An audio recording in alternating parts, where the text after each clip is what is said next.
term underrated gets thrown around in a lot of stuff. Whether that be cars, gaming, anime, or even shoes, people can say that this show or those shoes are underrated. And you can classify Grid Legends as underrated due to its unique style of everything. But what happens if a gem gets overlooked due to it being a spin-off? And that gem came out only a year and some after the third mainline title, and had a vibe of T-Bone! Slambo Winter! Look at that carnage! This is crazy!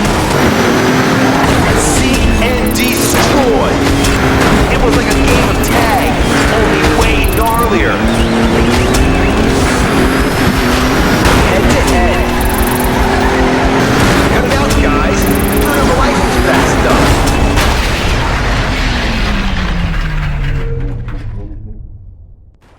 destruction, alongside amazing tracks and a golden progression system, then you get the definition of an underrated masterpiece. This is the retrospective on Dirt Showdown, and why people shouldn't ignore it.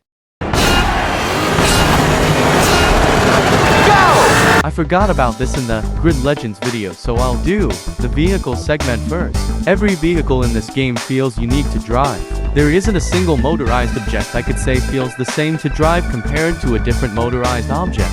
A two-door sedan isn't going to drive and feel the same as a hearse that is represented in the game's three main vehicle categories.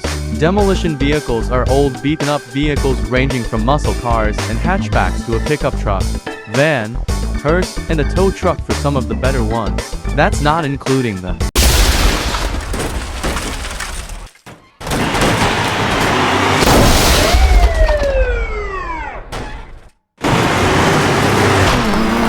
Nice and juicy T-Ray line.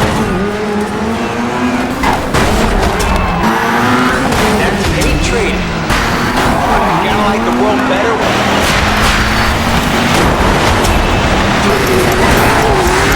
What? Are they just tired of driving in a straight line? Nice and juicy tea. Drivers saying hello as they pass. The roll cage takes a licking after that T-bone. Practicing their donut. Ramrod. Nothing by half measures, eh? And they're a tornado of destruction. No one's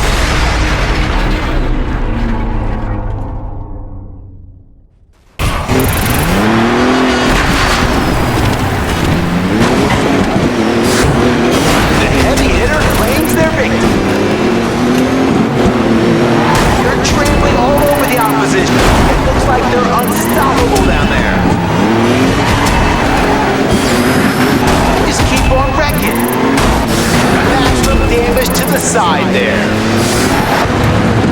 And they slam into the side. Come on, didn't see that coming. Very destructive, which is not what the Gymkhana spec is. Gymkhana in Dirt Showdown is the only category with licensed cars in the game, and some of those weapons from Dirt 3 such as the entirety of the Gymkhana spec, one open spec rally car and one trailblazer car are returning with a new face. Ken Block's Gymkhana 5 Ford Fiesta, and the Gymkhana for variant is a livery in game. Although they have no health bar, they aren't the best category, since you can't upgrade vehicles. That's right, this game has upgrades. Each non-licensed car can have their power, strength, and handling upgraded. Power slightly affects the top speed and acceleration of a vehicle.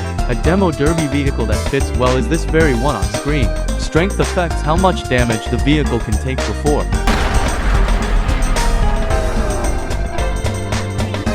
It ends up being another car at the scrapyard. And lastly, we got handling. It helps you turn faster and be better overall. Which leads us into the final category of the car list, Race Off. Race Off is the racing category. No purposeful crashing, no doing donuts in a dockyard, just pure racing.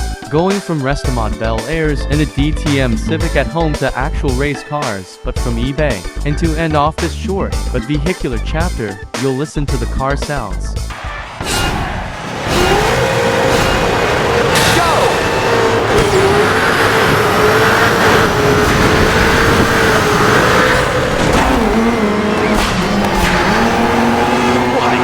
Are they just tired of driving?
Variety can make a game feel unique, whether that be in challenge, liveries, vehicles or even graphics. It's good to have some flavor in this game. And this game does have some event variety. The simplest two are Race Off and 8 Ball. Both are just racing. But 8 Ball has crossovers leading to destructive races. But Race Off uses the Rallycross and Land Rush tracks from Dirt 3. A Rampage event starts off with the 8 drivers jumping into an arena before crashing into each other to score the most. There are multiple types of impacts, from light impacts to insane impacts. This kind of area works well for high-strength stat vehicles like the aforementioned pickup truck. But even if you got a light nimble vehicle, you can use a lot of power to get more high-scoring collisions. But if you choose to go weaker for stronger impacts, you run the chance of being targeted for being at lower health more often. High risk, high reward. Every time there is a knockdown, the one who is credited for the final blow gets 1,000 points, which gets doubled in the last 30 seconds. And if it's the first one of the match, then the credited one gets an extra 500 points. This dynamic of crashing and bashing goes on until a winner is found. Another case of scoring the most is knockout. To put it in the most simple way possible, it's car sumo, but cars can jump back in for more action. In this case, knockdowning someone gives 500 points, or 1,000 if it's the last 30 seconds, and knocking someone out gives 1,000 points, 1,500 if it's the leader, and 1,500 if it's first blood, which can be doubled in the last 30 seconds. In this case, the risk factor is whether you want to go attack near the edge, because someone could easily pick you off if you play too risky with the edge. If you feel confident without impact avoidance, then test it out in Marked Man. The name of the game is simple: 7 drivers are targeting you. Survive for as long as you can. But stuff like this will happen, and you will lose a good chunk of health due to it. This will continue until a complete wipeout. Let's move on to dominating the clean races in domination. Each track has been split into 4 sectors. The fastest driver in a certain sector gets 10 points. Second fastest gets 8.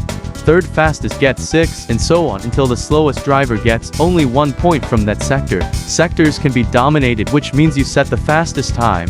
Owned, which means you improve the fastest time, or lost if someone went faster. So being consistently fast is better than fast on 1 lap, and then Lance Stroll for the other 2. And then we got Eliminator. Whatever I said in the Grid Legends video applies here, excluding the 2 people eliminated. And for the Hoonigan spec, not Gymkhana, sorry for accidentally lying, starts off with Trick Rush. Wait, wrong footage. Where did I put that Dirt Showdown footage? No, not in the downloaded area. Is that the footage I'm looking for? Nope, it's interesting, it might not be on screen, but not what I need right about now.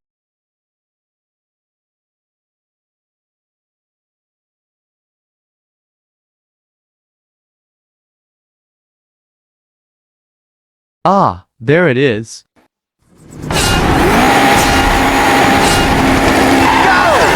Trick Rush is a balance of speed and skill. Whoever's getting that right will score big today. Oh, for fuck's sake, the music turned off. It's all falling apart. Let me do a little something like. The sheer scale and magnitude of that air is epic.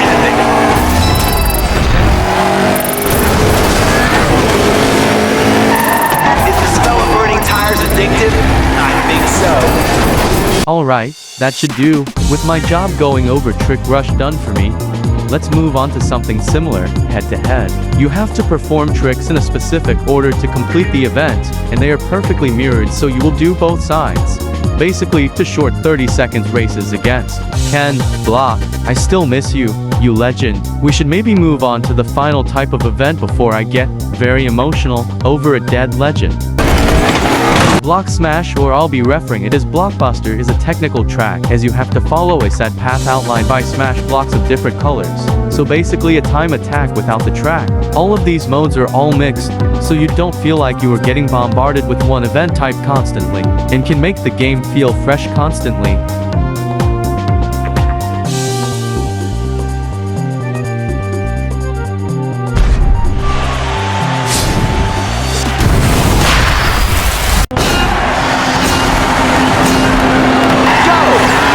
Now I'll admit, there's no such thing as a perfect destruction racing game.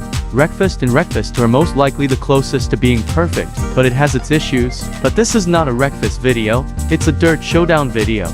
So let's get to the issues and bugs I found while having my fun with the game. I apologize for this low quality, but this game has questionable collision registration, to the point you can say it's a glitch. Also, cars in this game have healing.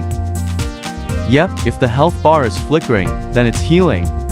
But here is my question, just like in that one race in that one place.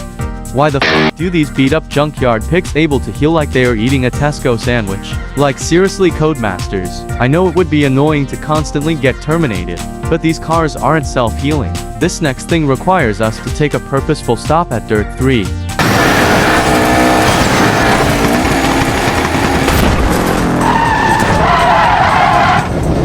And it's the sense of speed between the games. Dirt 3 actually makes going 100 miles per hour feel like light speed, but you don't know if we're going either 20 miles per hour or 200 miles per hour in Dirt Showdown. And although this Ford RS 200 is going 150 kilometers per hour, it feels fast. But this Zeton Cup feels like it has a very high drag stat. Also, the cars accelerate to top speed quickly and pretty much never brake, making them feel sluggish. And lastly, for this chapter, they do run out of unique tracks by the end and underuse the trick rush mode. Honestly, despite over a whole decade that this game has existed, I found no major game-breaking glitches. The biggest one I can think of is the usage of race-off and hoonigan cars in 8-ball events on the offline leaderboard. But that's just a visual bug. It's like watching two cars drive into each other. Oh wait, they are. Supercharged and living large. Victory! This whole chapter is gonna be dedicated to the things this game has that didn't fit in the prior 3 chapters. Like the boost feature, the longer you use it, the faster you will go. It can be either passively earned by driving, or will return faster by those aforementioned car crashes. To clarify, I'm talking about these crashes and not paint-removed crashes. You also get a full tank of boost at the start of events to use for acceleration and extra top speed. Boost is a finite resource that can be naturally recharged, unlike the Avija or the eBay Formula E cars from the Grid Legends. Also, I slightly lied in this statement, but Race Off uses the Rallycross and Landrush tracks from Dirt 3, because the Miami race tracks are not from Dirt 3. So sorry for that little oopsie. Moving on to something that isn't a lie. This game has a fire soundtrack that is copyrighted, so I will not play any of it. But I will mention Earthquake by Labyrinth because that song doesn't appear in game, but only in marketing, which feels odd since that song could absolutely fit the atmosphere of this game. Anyways, onto the soundtrack in the game itself.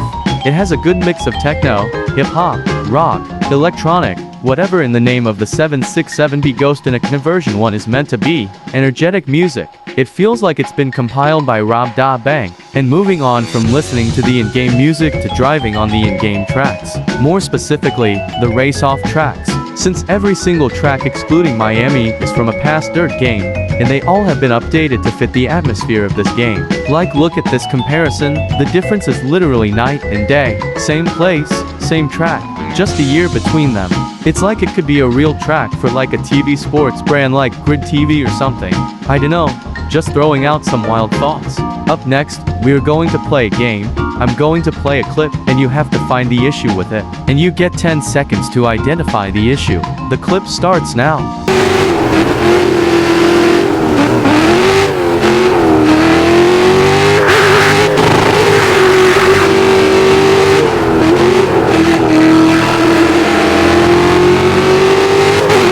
The clip is finished. Now here is thy 10 seconds to find the issue, as promised.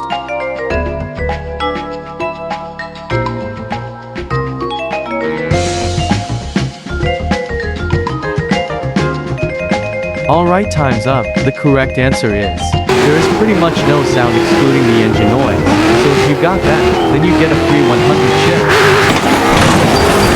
Moving on to the last thing for this chapter before my final thoughts. And it's how there are a lot more night races, not night rallies in general in comparison to Dirt 3. And that will do for this chapter.